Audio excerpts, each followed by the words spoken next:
Hello, ladies and gentlemen. This is Gray. I'm coming to bring you another Gray and Friends story time. I know, right? So fun. This one's gonna be slightly quicker than the last video. That was quite a long drag one, but it was alright. It was alright. You got through, you know. Anyway, if you do enjoy, please make sure to leave a thumbs up and subscribe because you know you want to. And yeah, let's get into it. So, fun fact about me is that I have 3 sisters, and the middle sister is actually involved in this story. She's annoying. She's really bloody annoying, right? And that's pretty much how the story started off. She was annoying me, and I had my friend round, and she had one of her friends round, right? And then they would be like, meh, meh, meh, meh, meh, meh. They like started like spraying us with shit, like not shit, but like water and stuff in the garden, and they'd just been really fucking annoying. Like they wouldn't leave us alone, right? So eventually we declared a water fight, so we could put them in their place, prove they didn't want our smoke, right? Which we did. They had these little fucking plastic ones you got out of £1 magazine, right? Well, we're here with fucking £20 fucking super soakers, mate. I had this fucking huge bazooka one, and oh my god, you had to pump this thing up 20 times, right? A lot of hand movement, which I had practiced quite a bit at the time, if you know what I mean. But yeah, they eventually realised what they got themselves into, and proceeded to be a bunch of pussies and go back inside.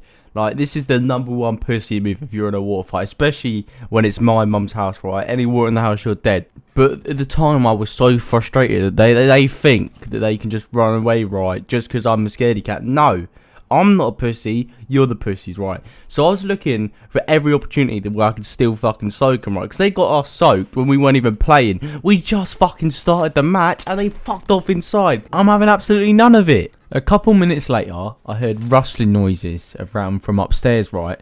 And I swear to the good Lord, I saw a shadow enter the toilet, right? And I heard like the tap noises, the toilet noises and stuff. So I thought, bang on, my sister's gone to the toilet.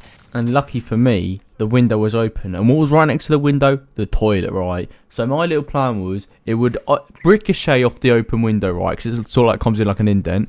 And it will hit the window, and it will just go straight inside, right? And it will splash on all over my sister. Because this thing was a bazooka. It fired at least like 5 litres of water in one go. It was a mad thing.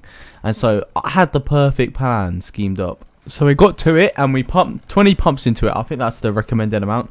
Boom, boom, boom, boom. Done. I have a bazooka on my shoulder ready to fire, right? I see my friend in the background, he's laughing, gassing me up, I probably wouldn't have done it if he wasn't like laughing. I would have realised how stupid an idea this was. But he's laughing, I'm gassed up, and I'm just going to go for it. 3, 2, 1, fire! Now this is where things took a turn for the worst, right?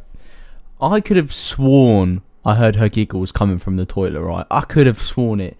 But I didn't ever consider the possibility that another human being was inside the toilet, right? I thought that was my sister. Great plan. I'm a genius. But unfortunately for me, this was not the case. I realised shit hit the fan when I didn't hear no fucking scream. At this point, I knew for a fact someone was in there, and it wasn't Bryony. Because I heard the toilet flush seconds after I shot my shot. And I'm just sitting there, oh my god, I hope my mum's not come home. I hope my mum's not come home. But it was actually even worse. I heard a very sort of quiet growl coming from the window. And I was a bit confused at first, until I realised who else was home. My grandma. Now, if you met my grandma, I don't think you'll ever meet a more passive-aggressive person in your life. Like, she is lovely. She's absolutely lovely. But like, if you annoy her, she'll let you know about it. And she's not loud. She doesn't start screaming at you. She just has that really, those eyes. Those eyes are disappointed, angry eyes. Those sort of eyes. And at this point, she had lost her voice for about like 3 months. So she wasn't that loud, and that's why I could barely hear anything at first. And then I sort of heard, I heard a little voice come from the wood like, Jack. And oh my god, I shat myself. Oh no. My friend's creasing in the background. My sister realises what's happened, and she starts creasing as well. Embarrassing, because I was out for her. Now I'm the clown. Would you look at me? So I take the walk of shame inside, and I see the damage I've done. I go up the stairs, and I'm met by a very stern stare in the eyes, followed by a very disappointed frown. She then proceeded to give me an hour-long lecture about Christianity and being a good person. And yeah, I did feel bad, don't get me wrong, but I feel like the punishment was a bit too much. Nothing against Christian people, whatever, it's just not my cup of tea, you know what I mean? Anyway, that leads me to the end of this story. I hope you enjoyed. I didn't at the time, but looking back on it, you know, a bad day makes a good story, as they say.